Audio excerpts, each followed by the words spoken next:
Good evening and welcome to Story Time with Uncle Sampire. Tonight we have a nuanced tale about the United States Federal Republic from its inception to its current state. I call it Republic for will it stand. Once upon a time, in the New World, early American colonies were established by European powers. Over time, tensions grew between the colonies and the British Crown, and on April 19, 1775, the Revolutionary War began.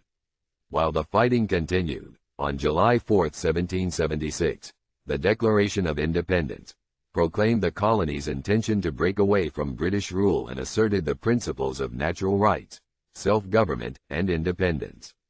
The war ended with the Treaty of Paris in 1783, which resulted in Great Britain ultimately recognizing the independence and sovereignty of the United States, paving the way for the establishment of a new form of government, the United States Federal Republic.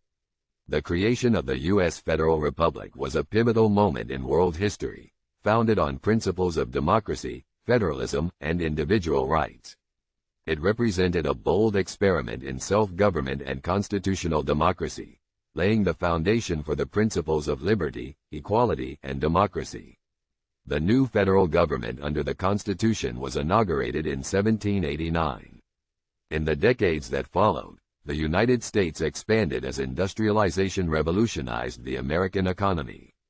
In the late 19th and early 20th centuries, the United States emerged as a global power.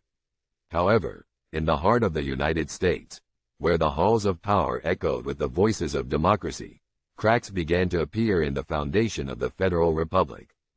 The cracks first began to show in the political arena, where partisan polarization reached unprecedented levels. Ideological extremes clashed in a bitter struggle for dominance, as politicians prioritized party loyalty over the common good.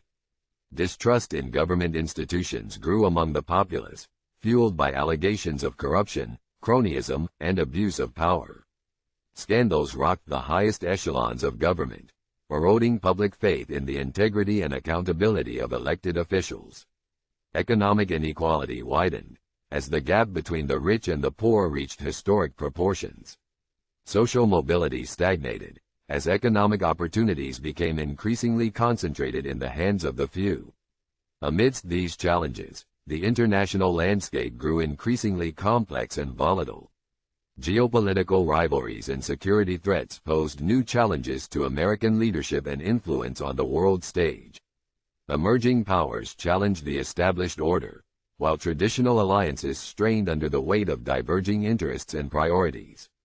As the cracks in the Federal Republic widened, the divisions deepened, and the nation grappled with challenges that tested the very principles upon which it was founded.